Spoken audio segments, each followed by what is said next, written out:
Good morning, y'all. It's Brian with Smoke Strategies here. Figured I'd make this video before I get a little exercise in and don't want to be panting and breathing hard.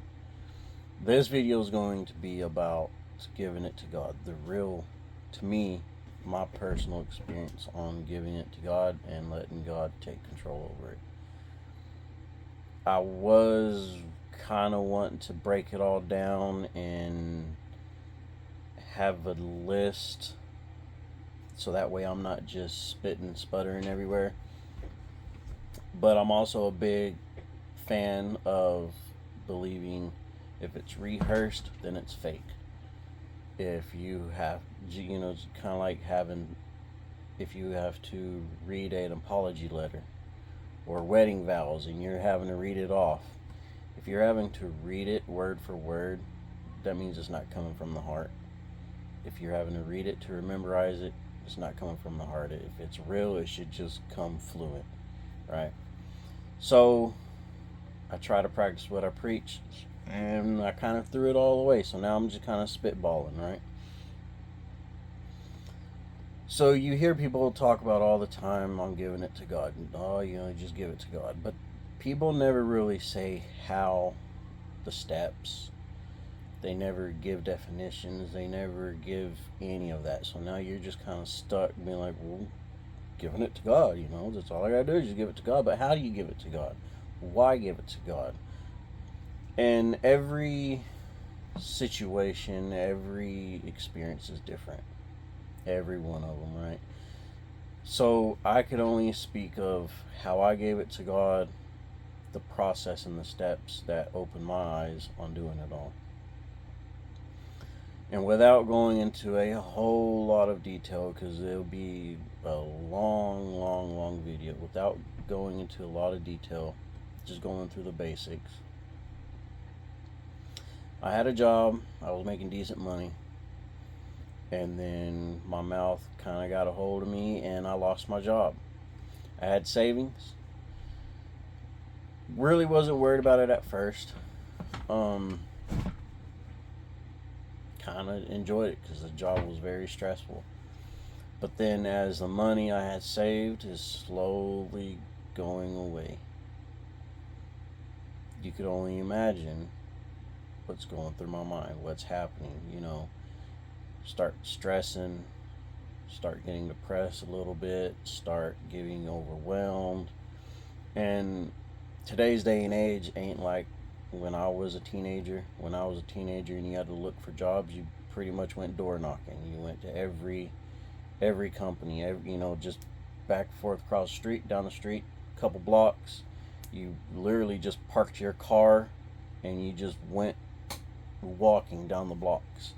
And then get back in your car. Like, that's kind of how it was when I was first getting into looking for jobs. Nowadays, you just do everything online, and you could be in your 20s just looking for jobs, right? Oh, I'm a good worker, all that type of stuff. But that only gets you so far, right? So when your savings account is slowly disappearing, no jobs is calling you, what do? Right?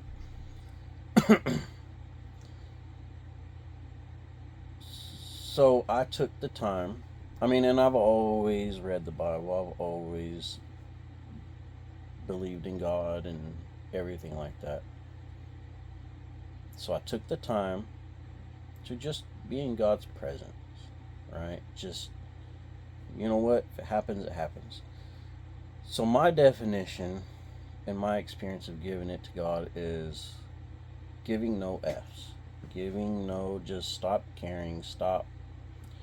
I don't know, man. When your back is against the ropes and it doesn't matter which direction you go, you're going to be the wrong guy. You're going to make the wrong decision. You just, all hope is gone, right? You just, whatever happens, happens. And then instantly, when I hit that mindset of like, whatever, if it does, it does. If it don't, it don't. Just whatever. It doesn't faze me one bit. That's when I realized what giving it to God really is.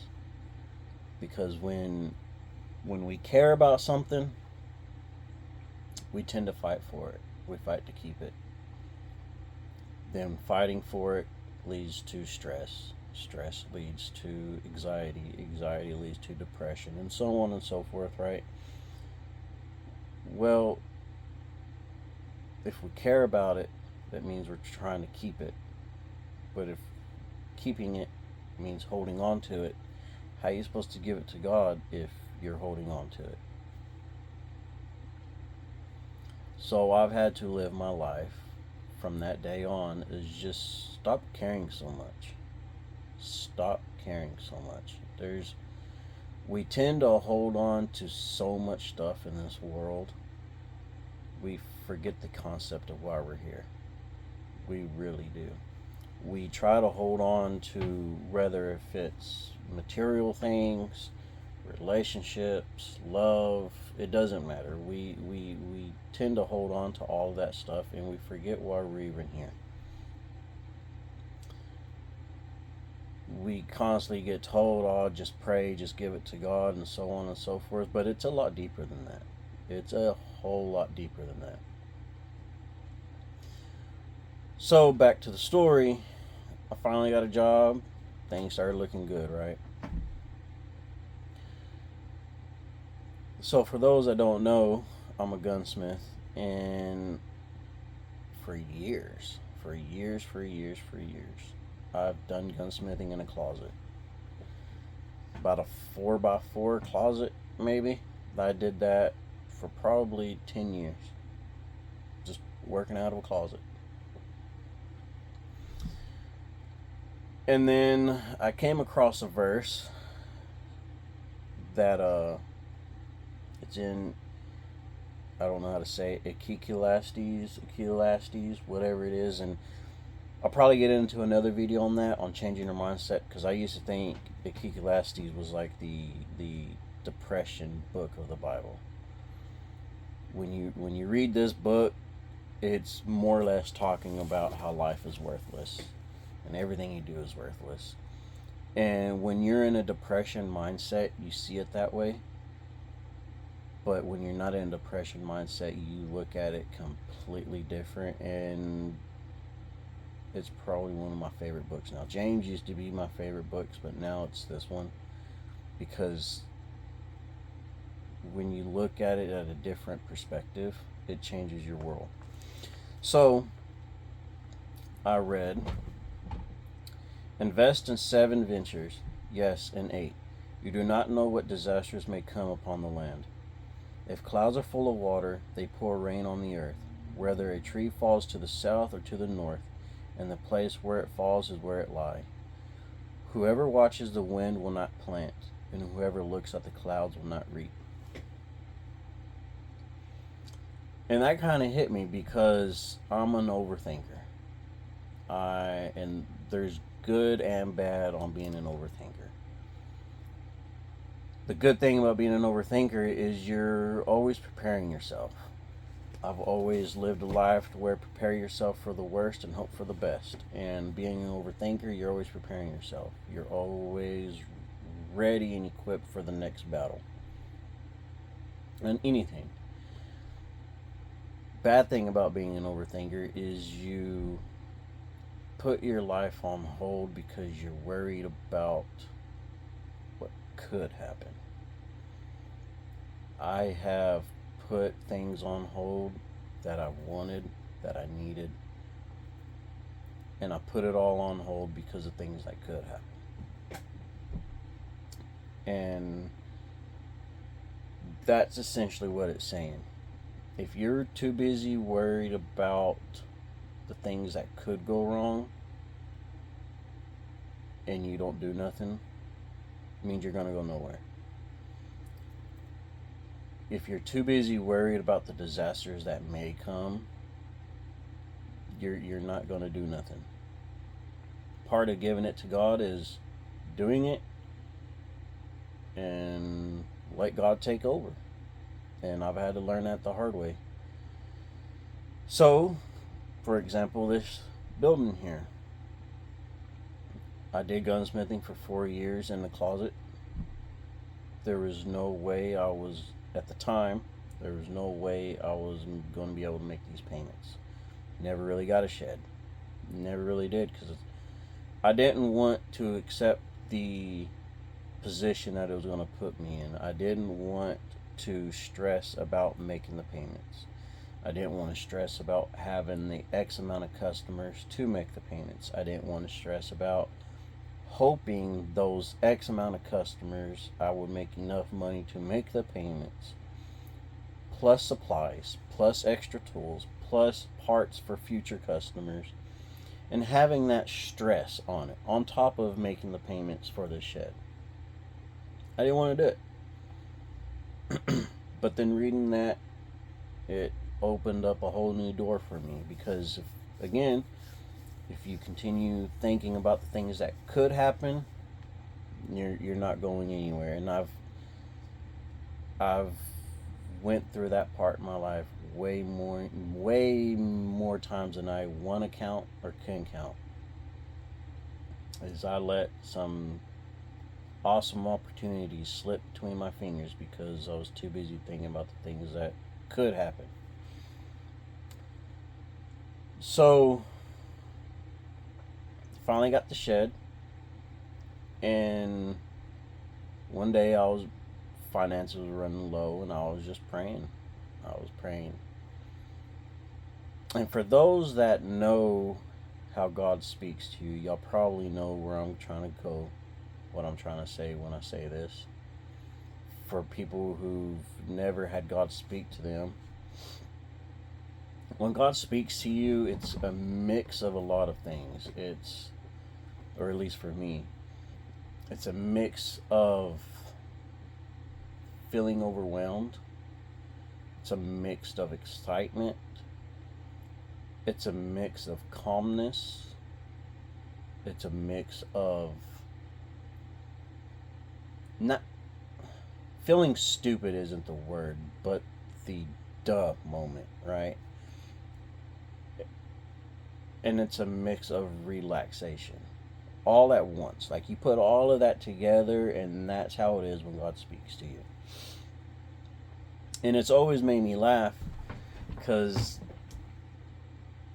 how Jesus spoke to people back then. And I understand there's a language barrier between then and now, I get it, but if Jesus spoke to people, if you spoke to people now like how Jesus did then, so many feelings would be getting hurt. So many feelings, and it makes me laugh. And I try not to be an emotional person. I really don't want to be an emotional person. So I'm a person with dark humor and everything like that. So it doesn't really affect me when a duh moment or a stupid moment hits me. But it's always tripped me out, because people will be like, Jesus, a storm is coming. And Jesus will be like, you people lack of no faith. How could you, you despicable, all that stuff. Or they be falling asleep because they're tired. And it's, you people lack of no faith. You're weak. You're not disciplined, And it's always tripped me out how Jesus talked to people back then. And that's literally how he spoke to me when I was praying about the shed. Because finances were running low, and I had a little bit of savings. Didn't really want to dig into the savings, and it was really eating me up a little bit about it. So I was praying. And in the middle of my prayer, God said, do you hear yourself right now? Do you really hear yourself right now? And I felt like this small. I felt very small when he said that. I felt like a kid crying because I didn't get a popsicle. And God is real good on making you feel this small, but making you feel this big all at once. So he goes, do you really hear yourself right now? And there was a moment of silence. And I'm thinking on what I just heard. And again, I'm trying, all those emotions that I just explained are going through your head. All of those thoughts, all of those feelings are going through your head because you're excited to hear what he has to say next, right? And he said, if I didn't want you to have your shed, I wouldn't have gave you the opportunity to get it. And that killed it all, right? Ever since then, the shed payment is the least of my worries. I make the payment when it comes in, but I ain't even worried about it because God ain't human. God's a man of his word. He has never once been like, well, I know that's what I said, but not what I meant. I'm holding God to it, right? God is our Father, and I've also had to learn being a father means being a father. I'm a father of 3 kids, and I'll do anything for my kids. God's the same way, right? We go to God as our father, but then do we really rely on him as a father? You know,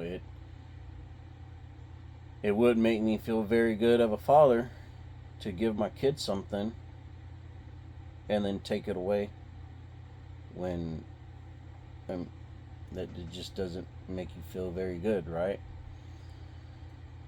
So that's my definition of giving it to God. The real reason, the real meaning is just live life. Quit stressing about earthly things. We stress so much about temporary things. It's unreal. And I'm a victim of it. I get it. I'm trying to work on it myself. But we stress so freaking much over temporary things. It's unreal. God says if you love the world, then you don't love him.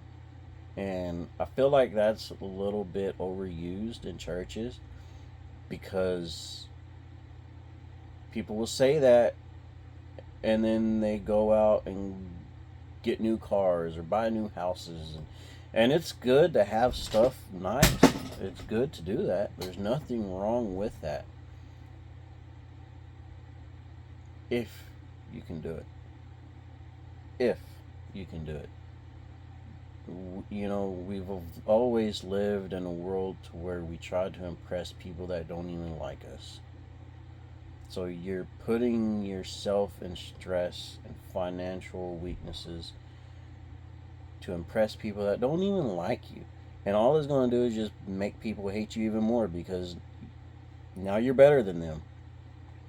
You will never catch anybody hating on you. How does it go?